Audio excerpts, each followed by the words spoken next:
Bonsoir. Savez-vous que depuis 1910, le 8 mars est la journée internationale des femmes? Le 8 mars 1994 est donc la journée internationale des femmes. Comment leur rendre hommage? Il y a plusieurs façons. Façon sincère, pas hypocrite, cet hommage devrait être quotidien. Façon politique et peut-être sincère, François Mitterrand va parler d'elle dans un instant dans notre journal. À l'une d'entre nous, je veux dire d'entre elles, Arlette Chabot. Façon généreuse, gros plan dans ce journal sur celles qui réussissent. Façon intello, la grande dame de l'édition française évoquera son dialogue avec Dieu, le vrai, l'invisible, mais aussi avec les hommes. Dialogue publié par Grasset. Bonsoir Françoise Verny. Façon révoltée, les Allemandes ont fait aujourd'hui la grève des tâches ménagères. Façon inavouée, Ungaro nous fera rêver en les faisant défiler. Alors, par quoi commencer? Par qui commencer? Quand la télévision interactive verra vraiment le jour, votre réponse m'intéressera. En attendant, donnons la parole au premier des Français qui veut ouvrir les portes du Panthéon à une célèbre et savante femme, Marie Curie. Il n'est pas normal qu'aucune femme en tant que telle, et pas simplement parce qu'elle était la femme d'un grand homme, ait été admise au Panthéon, qui représente la mémoire nationale. Et je pense qu'une femme comme Marie Curie doit aller au Panthéon si sa famille y consent. Donc vous allez le demander? Je vais le demander. Belle opportunité, souvenons-nous de Marie Curie à qui France 2 avait consacré un grand film. Françoise David. 2 prix Nobel ont couronné les travaux de Marie Sklodowska, devenue sous le nom de Marie Curie l'une des personnalités les plus célèbres au monde. Née en 1867, cette jeune institutrice polonaise arrive à Paris en 1891. Étudiante en chimie à la Sorbonne, elle consacre sa thèse de doctorat à l'étude des rayons émis par l'uranium. Avec son mari, Pierre Curie, elle parvient à la séparation d'éléments radioactifs, le polonium et le radium. En 1903, un Nobel les couronne, mais quelques années plus tard, l'Académie des sciences refusera ses portes. À Marie Curie, elle n'a qu'un tort, être une femme. Celle qui en 1911 recevra son 2e Nobel est la 2e femme à rentrer au Panthéon avec Sophie Berthelot. Nous réécouterons plus longuement le chef de l'État à 20h20 après l'actualité du jour et le premier événement, triste coïncidence, porte précisément sur la mort d'une femme députée, Yann Pia. L'enquête prend à nouveau un tour politique. Maurice Arex, le président du Conseil général du Var, a été entendu ce matin comme témoin pendant plusieurs heures par les policiers et ses bureaux à Toulon comme à Paris ont été perquisitionnés. Rejoignons dans le Var Agnès Varamian et Michel Fine. Après 4 heures d'audition, Maurice Arex quitte en apparence décontracté le commissariat. Il est midi et le président du Conseil général du Var n'en a pas terminé avec la police. Les inspecteurs qui l'accompagnent doivent procéder à des perquisitions. L'une se fera à son bureau du Sénat à Paris, les 2 autres au Conseil général ici à Toulon et à son domicile personnel. Perquisition, audition, le sénateur président a surtout pu lire le message énigmatique et accusateur de Yann Pia. Et dans cette lettre, elle dit « Si je me suicidais, s'il m'arrivait malheur, je demande qu'on interroge, qu'on se préoccupe de ce qu'a été l'action éventuellement de... » Et je me trouvais là avec M. Tapie. Dès 92, elle se sentait donc menacée. Qu'elle ait cru que j'y jouais un certain rôle, c'était... Écoutez, je ne peux pas nier, moi quand il pleut, il pleut. Hein. Moi, je dis que la piste politique tournera en eau de boudin. On se dispute dans ce département et dans le Midi, on ne se tue pas. Dure journée pour Maurice Arex, que les policiers sont venus chercher chez lui au petit matin. Dure journée également pour Daniel Savastano et Jean-François Barrault, 2 petits industriels de la région qui ont déjà passé plus de 12 heures à l'hôtel de police, car leur nom était cité dans la lettre de Yann Pia. Reste Bernard Tapie. Son nom figure lui aussi sur la liste. Logiquement, il était donc prévu qu'il soit entendu. Mais le député des Bouches-du-Rhône, qui faisait aujourd'hui campagne à Marseille pour les cantonales, nous a opposé un vigoureux démenti. Bonjour. On peut vous poser juste une question? Vous avez été convoqué à l'hôtel de police déjà ou pas, Bernard Tapie? C'est une obsession, vous. Non, c'est pas une obsession. C'est une obsession pour vous. La question pour information. Puisqu'on vous a dit non, pourquoi vous reposez la question? Vous voulez, Madame Cause Boutboul, j'y suis pour rien non plus. Vous savez ça? Et la guerre de la Bosnie, c'est pas moi non plus. Ce soir, 6 personnes qu'on dit proches du milieu sont encore entendues ici à l'hôtel de police à titre de témoins. D'après les éléments que nous avons, leurs auditions, comme les perquisitions effectuées, n'ont rien donné. Elles n'ont surtout pas permis de répondre à cette question. Pourquoi Yann Pia a-t-elle laissé cette lettre posthume? Les gardes à vue ne devraient donc pas être renouvelés. En fait, il s'agissait aujourd'hui pour les policiers non pas d'explorer une nouvelle piste, mais de faire des vérifications, comme on dit en jargon policier, de fermer une nouvelle porte de l'enquête.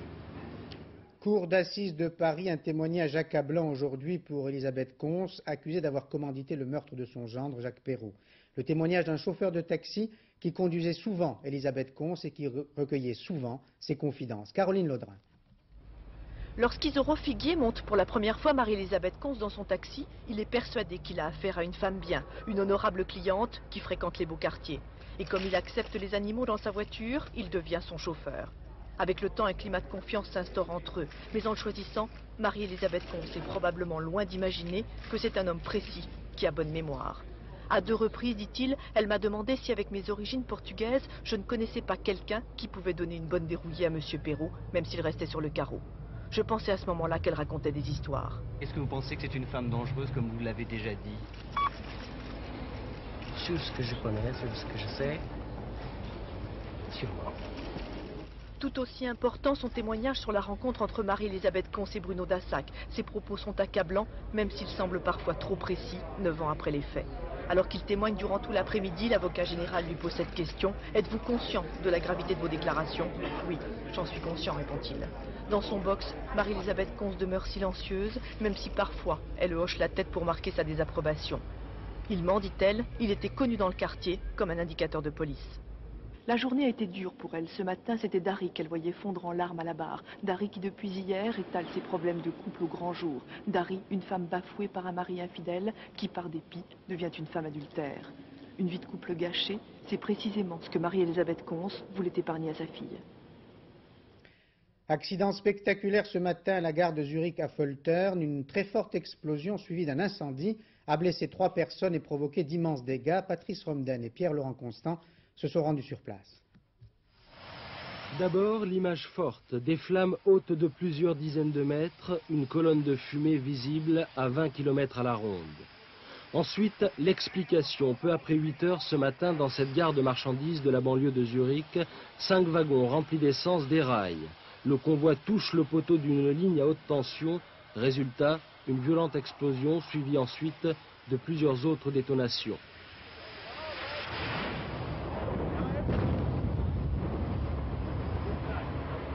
On n'a pas compris, on ne savait pas qu'est-ce que c'est. On a d'abord cru que c'est seulement une maison qui brûle. En fait, une demi-douzaine d'habitations sont calcinées. Les personnes qui ne travaillent pas sont évacuées, l'une d'entre elles est blessée. Et pour ceux alertés par la radio qui reviennent à la maison, ne reste que l'humour, la richesse de ceux qui ont tout perdu. Si moi j'ai sauvé quelque chose, je dis peut-être quelques bouteilles de rouge à la carte. C'est tout. Vous voyez, c'était là, tout en haut, là, sous les toits. Plus rien. Tout loin. Restent les inquiétudes. Du train accidenté se sont échappés des milliers de litres d'essence qui se sont infiltrés dans les canalisations. À tel point qu'à 1500 mètres en aval s'est produite une autre explosion. Un cratère de 20 mètres de diamètre. C'est tout ce qu'il reste de cette réserve de la station d'épuration. Là encore, un blessé. Ce soir, confiance et prudence. Les risques de pollution semblent maîtrisés, mais les autorités n'excluent pas de nouvelles explosions. L'argent de la drogue ne sera pas blanchi parce que la drogue a été saisie. 5,5 tonnes de cocaïne dans le Piémont en Italie. Une saisie record en Europe. Valérie Gagé. Les trafiquants avaient fait de cet entrepôt leur caverne d'Ali Baba. À l'intérieur, ils stockaient 5,5 tonnes de cocaïne, 22 millions de doses qui, une fois vendues, leur auraient rapporté près de 2 milliards de francs. Aucune image de cette saisie record n'a encore été autorisée. La police italienne a arrêté 12 trafiquants, dont certains membres de la mafia, mais elle chercherait encore à identifier les commanditaires du trafic. La cocaïne avait quitté la Colombie en janvier, à bord d'un cargo transportant des bananes et des chaussures. Déchargée à Gênes, la drogue est restée 2 mois en attente dans un dépôt du port. Samedi soir, les trafiquants ont décidé de charger la cocaïne à bord d'un semi-remorque, direction la région de Turin, au nord de l'Italie. Les policiers italiens filaient le camion, espérant remonter toute la filière, Mais selon certaines sources, ils auraient été obligés d'intervenir plus tôt que prévu. D'autres trafiquants auraient en effet tenté de s'emparer du précieux semi-remorque. Un nouveau traitement sera testé contre le cancer du poumon en augmentation constante, malheureusement chez l'homme comme chez la femme. Il s'agit de thérapie génique, autrement dit. Les médicaments habituels seraient remplacés par un gène que les médecins introduiraient dans les cellules malades pour mieux les combattre. Florence Bouquilla. Ils seront bientôt une dizaine de malades à tester un nouveau traitement du cancer du poumon. Ce type de cancer est pour l'instant soigné par voie générale, avec des effets secondaires très lourds à supporter et des résultats moyens. Chercheurs et médecins passent donc à une étape supérieure, introduire dans le corps du malade non plus un médicament, mais un gène qui va aider l'organisme à se défendre tout seul. Les cellules cancéreuses se comportent comme des avions furtifs qui savent dissimuler leur forme pour ne pas être reconnus par les radars. Ce que nous voulons faire, c'est introduire des gènes nouveaux dans les cellules cancéreuses pour les obliger à se démasquer, à être reconnus par les radars de la surveillance immunitaire et pour être détruites par cette surveillance immunitaire. Pas question de crier victoire avant plusieurs mois, voire plusieurs années d'expérimentation, mais la thérapie génique en cancérologie est très prometteuse et la France à la pointe du progrès. Valéry Giscard d'Estaing et Jacques Chirac se sont revus rue de Lille, cette fois au siège du RPR. Accord conclu entre le président de l'UDF et le président du RPR sur la nécessité d'établir un projet commun aux élections européennes. Cet accord préfigure sans doute l'établissement d'une liste commune de la majorité à ce scrutin. Cette rencontre coïncide avec la publication de 2 sondages sur l'action d'Édouard Balladur et de son gouvernement. Première enquête Gallup l'Express, Édouard Balladur passe pour la première fois sous la barre des 50% de satisfaits. Deuxième enquête Louis Harris Globe Hebdo, une majorité de Français, 51%, estime que le gouvernement va dans la bonne direction. Israël joue la transparence. Toute la vérité sera dite sur le massacre de la mosquée d'Hébron. Une commission d'enquête a commencé à entendre des témoins. Les conclusions pourraient être embarrassantes, mais elles seront rendues publiques. Charles Anderlin. Les chefs militaires israéliens, mais aussi l'échelon politique, ont tout à craindre de cette commission d'enquête judiciaire. Souveraine et indépendante, elle est dirigée par Meir Shamgar, le président de la Cour suprême. D'entrée de jeu ce matin, l'armée était sur la sellette. Le général Dani Yatom a reconnu qu'il y avait de graves défaillances dans la garde de la mosquée le jour du massacre. 5 militaires n'étaient pas à leur poste, ils dormaient. Et les officiers interrogés aujourd'hui ont tous affirmé qu'ils n'avaient reçu aucune information préalable sur l'éventualité d'un acte terroriste juif. Le colonel commandant le secteur a même juré qu'aucun renseignement sur les mouvements extrémistes juifs ne lui était parvenu. Mais personne n'a encore évoqué ce télégramme en arabe expédié le 16 octobre 1993 par le Conseil islamique de Jérusalem. Le texte, des colons ont attaqué des fidèles dans la mosquée de Hébron. Un certain Baruch a frappé le muezzin et endommagé les tapis.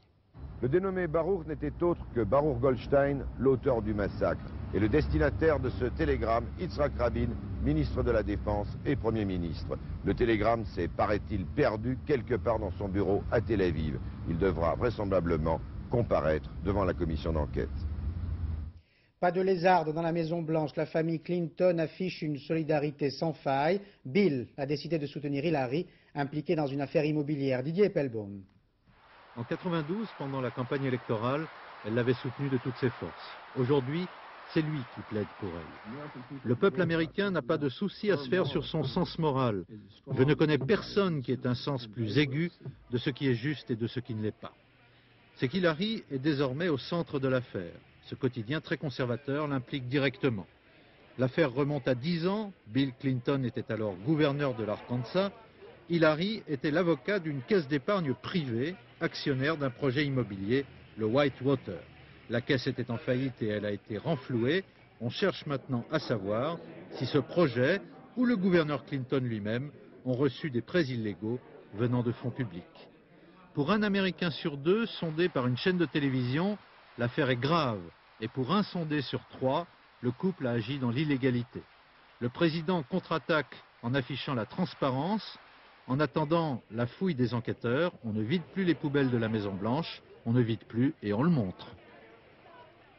Un avion militaire espagnol a été touché par des tirs au-dessus de la Croatie aujourd'hui. 3 des passagers ont été légèrement blessés.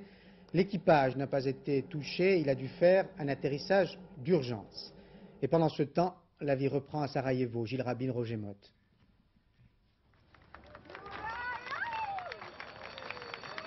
Ils applaudissent le départ du tramway parce qu'en réalité, la rame 263 revient d'un long voyage sous les bombes et les obus de 23 mois de siège.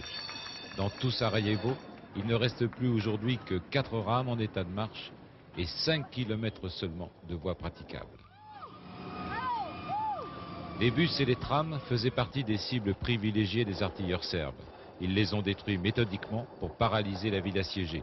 Et si des véhicules blindés de l'ONU escortent la première rame, c'est pour rassurer la population qui craint toujours les tireurs isolés. Cette remise en route du tramway de Sarajevo, c'est un général français qui l'a voulu. Par élégance, pour laisser les applaudissements aux ouvriers de la ligne, le général prend le train en marche, salué par un commandant ukrainien ex-soviétique. C'est le monde à l'envers, mais tout le monde s'en réjouit. Général, vous avez déjà pris le tramway? Non, c'est la première fois à Sarajevo. Pour nous, cet objectif de remettre en circuit ce tramway était un objectif très symbolique de la reprise de la vie. C'était quand pour vous? Ah oui, parce que je l'ai lancé personnellement dès que je suis arrivé ici, début octobre. Et on m'a dit, jamais vous n'y arriverez, vous n'y pensez pas. C'était un projet un peu fou, effectivement, au mois d'octobre. Qu'est-ce que ça représente pour vous, ça? Ça représente la paix, hein. Vraiment la paix. Hein. Ça vient. La paix à Sarajevo. On pouvait en lire l'espoir sur tous les visages, aujourd'hui, autour de ce tramway tant désiré. L'espoir reprend ainsi espoir exprimé aujourd'hui par des femmes à l'occasion de leur journée internationale à Sarajevo, comme ailleurs. Claude Crespo. Dignité sous une pluie fine. 1 millier de manifestantes au cœur de Sarajevo. Ces femmes sont des épouses, des mères, des sœurs de soldats loin d'elles, sur le front. Et leur seul désir, la paix pour qu'ils reviennent. Un appel aussi pour protester contre la lenteur internationale à faire cesser les combats dans le reste du pays. Tension cette fois dans Jérusalem-Est. Ces Palestiniennes défilent aussi pour réclamer la paix, mais autour d'elles, des forces de police musclées, des débordements et cette victime légèrement atteinte au bras. Rue du 8 mars, un baptême pour un symbole. Des dizaines de milliers d'Allemandes ont fait la grève des tâches ménagères pour dénoncer la discrimination familiale, sociale et professionnelle. Et comme elles toutes, dans le monde entier, à Alger, New Delhi ou Moscou, d'autres femmes ont aussi voulu aujourd'hui faire entendre leur voix. En France aussi, les revendications des femmes existent, elles sont plus pacifiques, elles sont de nature sociale notamment. Elles se réjouissent bien sûr d'occuper davantage de postes de responsabilité comme à la BNP, mais ce n'est pas encore suffisant, disent-elles, à fonction égale, ça les régale. Reportage de Pascal Golomer et Bruno Giraudon. Elles sont majoritaires, une écrasante majorité, n'en déplaise à certains de ces messieurs. Une agence de la BNP à Paris, 180 personnes, 68% de femmes. Dans les banques plus qu'ailleurs, les femmes sont arrivées en masse ces dernières années. On reconnaît leur qualité professionnelle, leur rigueur, leur dévouement, leur gentillesse. Quant au salaire... Pour le même emploi, au niveau d'une femme, le salaire est toujours inférieur à un homme. Ça reste en France. T'expliques? J'aimerais bien savoir la solution. Pourquoi, justement? Madame a raison de se plaindre. Toute catégorie, tout métier confondu, les femmes gagnent 30% de moins que les hommes. Disparité aussi côté avancement. Dans le secteur bancaire, à peine 11% des femmes sont cadres. Les femmes sont en congé de maternité, il y a les congés de maternité, il y a les enfants, donc les hommes sont beaucoup plus disponibles pour des postes de haut niveau. Et je pense qu'ils pensent plus souvent comme ça, alors qu'ils excluent totalement les capacités des femmes. Ah tiens, justement, voilà le directeur. Madame le directeur, c'est l'expression consacrée. Michel Desailly fait encore figure d'exception à la BNP. Elle joue pourtant les modestes. Sa carrière n'est pas un combat contre les hommes.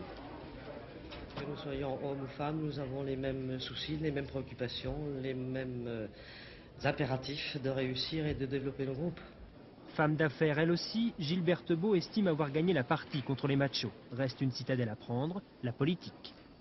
Je vous donne à parier que dans les élections européennes que nous allons voir, au dernier moment, vous verrez beaucoup moins de femmes en position éligible qu'il ne devrait y en avoir. Et ce sera toujours ainsi. Et je crois qu'un jour ou l'autre, il y aura vraiment, si vous me permettez cette expression, un ras-le-bol vraiment des femmes.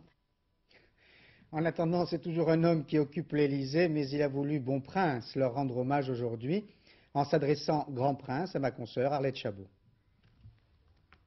Monsieur le Président, bonsoir. Vous avez choisi de vous exprimer aujourd'hui, 8 mars, journée internationale des femmes. Alors, Pour certaines femmes, c'est un peu un gadget cette journée. Vous ne le pensez pas, visiblement? Vous pensez qu'il faut encore, même en 1994, une journée comme ça pour les femmes? Je crois à la force des symboles. Quand Clara Zetkin, nom qui a été très célèbre, qui devrait l'être encore aujourd'hui, au Congrès international des femmes socialistes, a demandé qu'il y ait une journée mondiale, internationale des femmes, elle avait raison, ça avait une signification. Et en 1982, j'ai fait décider une journée nationale pour les femmes. Ça permet comme ça chaque année de faire le point.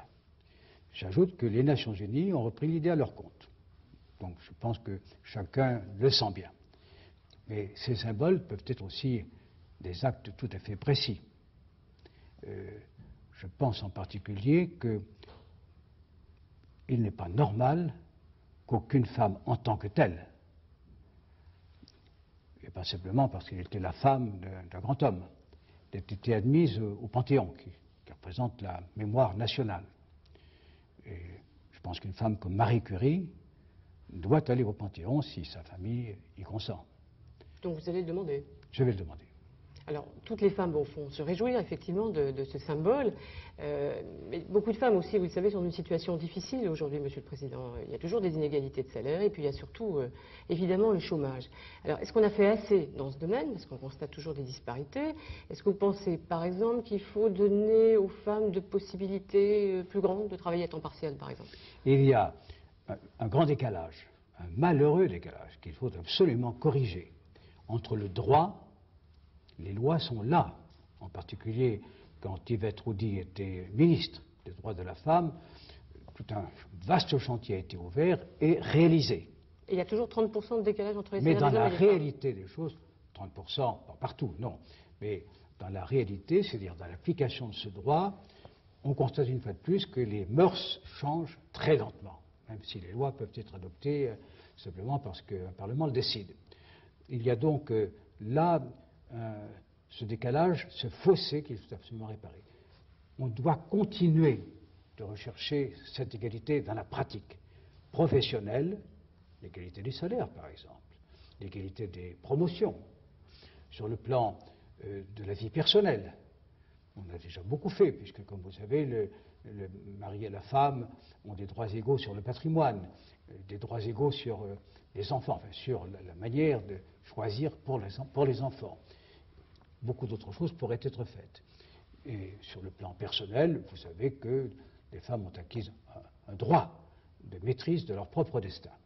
Mais on est loin de compte. Et vous m'avez posé une question très précise sur le temps de travail. Je pense que lorsque j'évoque la possibilité d'un nouveau contrat social sur l'emploi, c'est précisément l'un des domaines dont devraient s'emparer les grandes organisations syndicales et patronales pour débattre sur l'organisation et le temps de travail. Une certaine souplesse est indispensable pour que les femmes qui ont à la fois à élever leurs enfants et à travailler, exercer un emploi, puissent concilier ces deux tâches. Car je suis de ceux qui pensent qu'il faut absolument que les femmes puissent garder une entière disponibilité aussi pour le travail. Donc elles ont toujours le droit au travail. Elles peuvent le revendiquer. Absolument. Absolument. À la formation et au travail.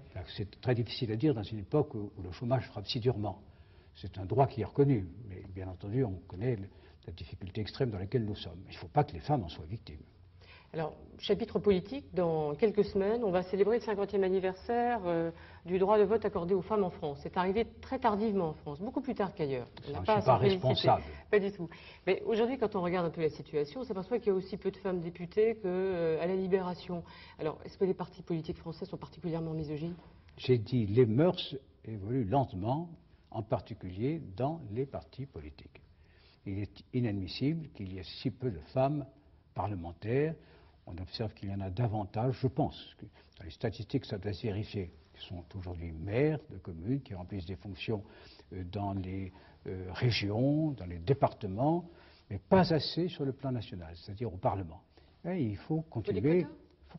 Les quotas, c'est nécessaire malheureusement. C'est un mauvais principe, dire il y aura tant d'hommes, tant de femmes, ça devrait se faire tout naturellement. Mais puisque ça ne se fait pas naturellement, il faut, je crois, pendant quelque temps, prendre de nouvelles habitudes. Petite précision sur les quotas. Michel Rocard propose pour les élections européennes, par exemple, un homme, une femme sur la liste socialiste. C'est une bonne idée? Je ne veux pas me prononcer sur le procédé, mais en tout cas, ça va dans le bon sens, indiscutablement. C'est amener le parti qu'il représente à une attitude beaucoup plus ouverte d'égalité entre les hommes et les femmes. Alors, vous avez mis des femmes en avant en politique, il y a toute une génération. Vous avez mis aussi une femme à Matignon pour la première fois. Oui. Il y a une vieille discussion, on dit, est-ce que les femmes ont ou non une autre vision de la politique? Quel est votre sentiment? Elles regardent autrement les affaires? Elles ont une approche différente, plus concrète, plus pratique. Elles sont généralement extrêmement travailleuses, très sérieuses dans leur travail. Et moi, pour avoir, je crois, demandé au gouvernement, au chef du gouvernement, de nommer bon nombre de femmes responsables, vous connaissez leurs noms. Et je suis encore tout à fait satisfait d'avoir nommé une femme Premier ministre, mais elle en a connu aussitôt le poids, c'est-à-dire c'est une espèce de refus d'une société qui n'est pas encore préparée, malheureusement, à ce genre d'accession aux responsabilités principales. Mais il faut continuer, et je suis sûr que les gouvernements qui se constitueront dans l'avenir tiendront le plus grand compte de cette nécessité. Je ne peux pas ne pas vous demander, Monsieur le Président, ce que vous avez ressenti quand vous avez entendu la nouvelle de l'assassinat de Mme Yann Piot. Comment ne peut-on pas éprouver une grande compassion? J'ai tenu à être représenté aux obsèques de Mme Piat. J'ai tenu à ce que des fleurs viennent témoigner comme peuvent le faire des fleurs, d'une pensée, d'un souvenir. Moi, je ne connaissais pas Mme Piat, mais on m'a toujours dit que c'était une femme courageuse, qui se battait pour ses convictions et surtout pour assainir la vie politique française et surtout celle de son petit pays. Je crois que cela mérite d'être salué. En conclusion, d'un mot, si je vous demande qu'est-ce qui a le plus changé, à votre avis, dans les rapports entre les hommes, dont il faut parler de temps en temps, et les femmes aussi, qu'est-ce qui a le plus changé, d'un mot, à votre avis? Je crois que nous sommes encore loin de compte, je le répète. Mais je crois que maintenant, les hommes acceptent ce débat et qu'ils n'ont plus d'arguments pour s'opposer à l'égalité entre eux et les femmes. C'est déjà un immense progrès. Dans une discussion, bien peu oseront vous dire « mais non, il n'y a qu'à maintenir la vieille société d'autrefois ». Ce n'est pas entrer dans les mœurs, c'est quand même entrer dans les esprits. Je crois que c'est irréversible et qu'au cours des années prochaines, on assistera à de grands progrès. Merci, Monsieur le Président. Eh bien, malgré ce loin du compte, les Françaises semblent être très bien dans leurs escarpins. C'est le résultat d'un sondage IFOP commandé par une grande marque d'appareils ménagers que je ne citerai pas. 4 Françaises sur 5 se disent heureuses. Parmi elles, Guylaine Arabian, elle a une raison de l'être. Elle vient d'obtenir 2 étoiles au Michelin, c'est exceptionnel. Geneviève Moll et Philippe Jasselin l'ont rencontré. Le chef ici ne porte pas de toque, mais une barrette dans les cheveux. Guylaine Arabian et son mari font tourner l'un des plus prestigieux restaurants parisiens. Est-ce que l'on peut faire marcher le petit salon, s'il vous plaît, le menu truffe? Il y a 13 ans, Guylaine ne connaissait rien à la cuisine. Et puis elle a rencontré Jean-Paul, qui avait un restaurant à Lille. Elle ne s'est pas dégonflée, hein, c'est le vrai mot qui convient, parce qu'elle est partie directement dans la cuisine. Elle a fait le poste de boulangerie, pâtisserie, poisson, viande, garde-manger, et après elle a pris la direction de la cuisine. Mais elle a fait le poste vraiment comme commis. Et la fille à la cuisine du Nord est devenue l'un des plus grands chefs français, rare dans ce métier d'homme. Un chef qui travaille de 9h à minuit, mais qui, pour s'occuper de ses 4 enfants, de son mari, de son chat, de son chien, se lève chaque jour à 6h du matin. Comment je fais? Je m'organise. Je m'organise. Si on est très organisé, les journées font 48 heures. Si on est mal organisé, 1 heure passe comme 1 minute et on n'a rien fait. Et elle met un point d'honneur, comme beaucoup de femmes qui travaillent, à tout assumer, et d'abord le bien-être des enfants. Maman, elle s'occupe de tout dans la maison. Elle s'occupe de tous les enfants, papa, des fournitures scolaires, etc. La tendance. Je pense pas que ce soit une femme exceptionnelle, non. Je pense que c'est une femme qui a beaucoup de courage, quoi. Elle a même le courage de faire son ménage chez elle avant d'entamer sa longue journée de chef. J'en ai besoin. J'ai besoin parce que c'est une façon de me récupérer. Sinon, j'aurais trop l'impression d'être un automate. J'irai au boulot, je reviendrai, et puis c'est un dérivatif. Je crois que ça me permet de ne pas penser, ça me permet de décompresser. À 9 h, elle arrive chez le doyen pour tout mettre en place et mener d'une main de maître ses 37 hommes. Guylaine, donne-moi une... Qu'est-ce que ça fait de diriger tous ces hommes? Bon, écoutez, moi, personnellement, rien, mais regardez-les, ils sont pas contents, là. Vous n'êtes pas contents? On est ravis. Ravis. Et nous allons rendre hommage à une autre femme, la maman de l'édition. Bonsoir Françoise Verny. Bonsoir Paul. Mais ce soir, c'est l'auteur que nous invitons pour votre nouveau livre, Dieu n'a pas fait la mort, publié chez Grasset. Nous allons en parler dans un instant de ce livre Confession, qui est bouleversant. Mais je voudrais d'abord votre réaction sur cette journée de la femme. Pourquoi une journée par an pour la femme? Je ne sais pas. Moi, c'est bien parce que ça permet que de très bons projets, de très beaux propos soient tenus, comme ceux du président de la République, que je trouve très bien, mais je ne vois pas pourquoi on nous consacre une journée par an. Je trouve que c'est pas assez ou trop, j'en sais rien. C'est pas les hommes un peu hypocrites? Tout à fait, mais c'est ce qui fait leur charme aussi. Alors justement, qu'avez-vous fait, vous, pour vous imposer auprès des hommes, notamment des auteurs ou des écrivains? D'abord, je ne me pose pas tellement de problème de savoir si ce sont des hommes ou des femmes sont des auteurs. Mais c'est pas tellement difficile de s'imposer. Enfin, je veux dire parce que j'ai eu affaire à des hommes et des femmes intelligents en moyenne. J'ai beaucoup de chance aussi. Vous m'avez l'impression que les femmes peuvent s'imposer dans de très nombreux registres. Vous, les idées, le débat d'idées, mais pas dans un lieu auquel les hommes tiennent énormément, c'est l'arène politique, le lieu du pouvoir et de la guerre. Ça, c'est vrai. Mais ça, c'est le problème d'ailleurs, parce que c'est vrai qu'en politique, les femmes ne jouent pas le rôle. Maintenant, est-ce qu'elles veulent le jouer? C'est un problème que je me suis souvent posé. Je connais beaucoup de femmes qui ne voudraient pas jouer le rôle politique. C'est peut-être dommage. Parce que c'est trop violent. Peut-être, oui. Alors vous y êtes allé très fort dans ce livre, vous oubliez les hommes et vous dialoguez directement avec Dieu. Oh non, si j'ai besoin aussi des hommes et des femmes pour le rencontrer. Alors dans votre précédent livre, vous aviez trahi Dieu, là cette fois vous revenez vers lui? Non, c'est pas que dans le précédent, je l'avais trahi, je continue à le trahir, mais je pense qu'il ne trahit pas lui. Voilà. Pourquoi ce retour vers lui? Oh, écoutez, c'est un vieux retour, puisqu'il dure depuis très longtemps. C'est un retour qui ne s'arrête jamais, mais comme je trahis, je suis obligé de reprendre tout le temps. Alors votre titre et votre livre est tiré du livre de la sagesse, Dieu n'a pas fait la mort. Pourquoi ce titre? Parce que d'abord, c'est pas un titre de moi, donc je le trouve particulièrement beau, mais ça veut dire que très profondément, c'est pas Dieu qui a fait la mort, c'est l'homme en se révoltant contre Dieu, en se révoltant, je parle pas que de la pomme d'Adam et d'Ève, parce que c'est peut-être qu'un symbole, mais encore qu'il y a peut-être eu un péché originel, mais chacun de nous reprend comme ça cette sorte de révolte, et que finalement, qui nous isole, et finalement peut-être que tout le drame, c'est que, enfin tout le drame et toute la chance, c'est que Dieu nous a voulu libres, donc libres de nous révolter contre lui. Comment réagissez-vous quand vous voyez toutes ces images de guerre? Dieu n'a pas fait la mort, mais il laisse les hommes il les laisse, puisqu'il nous a fait libres, il nous a fait libres de faire le mal, de faire la mort, de faire tout. C'est un livre parfois optimiste, mais aussi terriblement pessimiste. J'allais dire presque lugubre, quelquefois. Oh, je suis lugubre, non. Mais c'est vrai que c'est un livre... Non, lugubre sur l'avenir de l'humanité. C'est-à-dire, le mal ne cède pas, la mort ne cède pas, nous le voyons tous les jours. Et vous qui faites le journal télévisé, vous en êtes un des premiers témoins. Ça veut dire qu'on restera définitivement impuissant?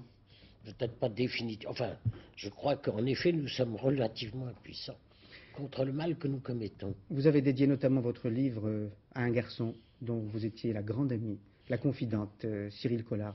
Vous continuez de penser à lui souvent? Ah oui, très souvent. Alors j'y pense pas seulement parce que là on est à l'anniversaire de sa mort, mais j'y pense très souvent. Parce que c'est quelqu'un que j'aimais beaucoup, et puis c'est aussi quelqu'un, il était jeune, beau, il était malade, bien sûr je le savais, mais en même temps, il y avait une telle soif de vivre, un tel goût de vivre, qui portait à l'absolu d'ailleurs, que finalement, c'est vrai que c'est une grande question pour moi. Vous avez quel âge, Françoise Verny? 65 ans. Longue vie. Merci. Merci. Un hommage à une autre dame morte dimanche, l'hommage de tout un peuple, le peuple grec, rendu aujourd'hui à Meliana Mercouri. Louis Carzot.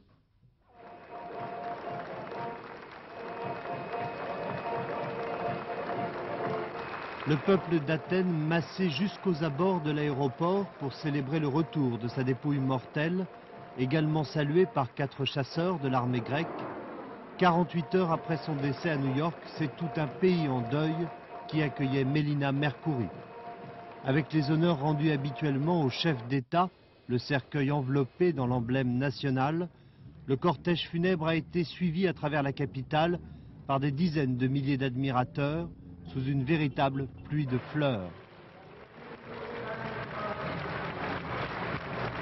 Le cortège s'est même arrêté devant les lieux chers à la disparue, tels que le ministère de la Culture, que Mélina Mercouri dirigea près de 9 ans et qu'elle surnommait affectueusement sa deuxième maison. Ce soir, sa dépouille mortelle a rejoint la chapelle de la cathédrale d'Athènes, où anonymes et officiels ont commencé de défiler pour lui rendre un dernier hommage avant son inhumation jeudi. Une erreur judiciaire portée à l'écran ou une manip politique portée à l'écran au nom du père, c'est l'histoire d'un jeune Irlandais de toute sa famille qui ont passé 15 ans en prison pour un crime non commis. Nicole Cornu-Langlois. Le 17 octobre 1989, après 15 ans de détention, Gary Colon, reconnu innocent, est enfin libéré. Son histoire, interprétée par Daniel Day-Lewis, commence à Belfast, sa ville natale, puis à Londres, où il mène une vie marginale avec ses copains hippies, lorsque 2 bombes éclatent. En réaction à l'attentat meurtrier de Guildford, le gouvernement a mis en place une législation d'urgence et a augmenté les pouvoirs d'enquête et d'arrestation de la police. 5 morts, 71 blessés. Gary est arrêté avec 2 Irlandais et une Anglaise. Ils avouent sous la torture, coupables, fabriqués, condamnés. Le réalisateur irlandais Jim Sheridan a-t-il dramatisé la vérité? Nous avons décidé que notre film lui-même serait une cour d'appel. Les faits sont si bien connus dans cette histoire que si nous nous détournons de la vérité pour les grandes lignes, alors les spectateurs nous tourneraient en dérision, ils quitteraient la salle. Nous aussi, nous marchons sur un champ de mines. Les champs de mines, parce que les faits se sont avérés exacts. Il y a des milliers de faits précis. Et si nous commettons un faux pas, elle explosera cette mine, et l'on nous fera un procès. Donc nous avons respecté les faits. De quoi vous m'accusez? Du meurtre de 5 personnes. Vous êtes cinglé! Qui t'a appris à fabriquer la bombe, Jerry? Toi? Mais qu'est-ce que tu fais là? Complicité de meurtre. Le père, catholique intègre, mourra en prison. Je suis innocent, tout comme mon fils. Nous faisons un film pour réhabiliter le nom de Giuseppe, le nom du père de Gary. De cette manière, nous avons une histoire moderne et politique qui commence maintenant, à la fin du XXe siècle, mais qui en fait date d'Antigone. C'est comme une tragédie grecque. Tragédie, oui, bien ancrée dans la réalité irlandaise. Des éléments nouveaux provoquent une révision du procès grâce à l'avocate Gareth Pierce, jouée par Emma Thompson. Aidé par ce film rigoureux, Gary peut continuer son combat pour regagner l'honneur perdu de la famille Conlon. Alain Prost fait durer le suspense. Il a conduit au Portugal sous les yeux de François Brabant et de Jean Cornu McLaren Peugeot, mais il n'a pas dit s'il entendait rester sur les circuits. Estoril, Alain Prost connaît. C'est là, par exemple, qu'en septembre 1993, il avait annoncé sa retraite ferme et définitive avant de gagner avec Williams Renault son 4e titre de champion du monde. Aujourd'hui, Prost retrouvait le circuit portugais et une autre vieille connaissance, l'écurie McLaren et son nouveau motoriste Peugeot. Officiellement, Alain Prost devait se contenter d'essayer la voiture et de donner son avis. Officieusement, on attendait de savoir si le retraité allait rempiler. Réponse. Ça fait partie aussi de mon caractère de vouloir être sûr de tout avant que je prenne une décision dans n'importe quel sens. C'était important pour moi de remonter à la limite dans une voiture, qui plus est, bon, c'est là dans cette équipe, pour voir exactement comment je me sentais, psychologiquement, voilà. Donc, je ne peux pas vous donner la réponse pour l'instant. Ses liens passés avec Williams Renault, son peu de goût pour tout ce qui entoure la Formule 1 ou encore la vraie valeur de la McLaren Peugeot, autant de problèmes qu'Alain Prost doit encore régler. Il a 3 jours pour le faire et pour décider s'il transforme une retraite provisoirement définitive en une retraite définitivement provisoire. Et ce sera la fin de ce journal pendant lequel on a rendu hommage aux femmes, à leur génie, Marie Curie, à leur combat pour la paix à Sarajevo notamment, à leur intelligence, Françoise Verny, à leur savoir-faire, Guylaine Arabian, mais on veut aussi, pour conclure, rendre hommage à leur beauté mise en valeur, sachez-le tout de même, par l'homme, en l'occurrence ce soir, Ungaro, Marie-Josée Le Picard. Sur horizon doré, défilent des ensembles couleur de terre et de broussailles, de taillis dans le brouillard d'hiver.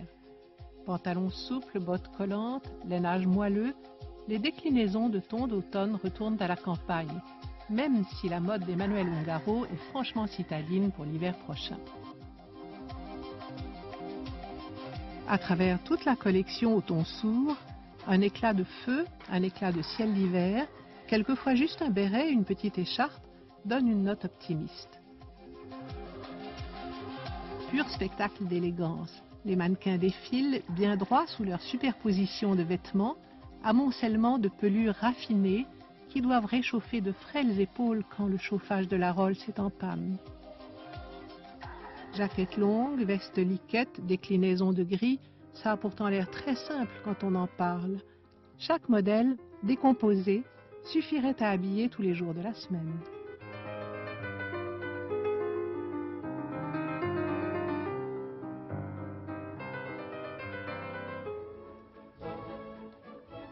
Nocturne en noir et blanc, l'image d'un jeune héros, d'une héroïne élisabéthaine, Orlando. De jolies veuves en crêpe mat, brillantes de tous leurs sautoirs de jais, de leurs aumônières brodées. Emmanuel Ungaro a réussi une collection qui est un hommage au charme féminin.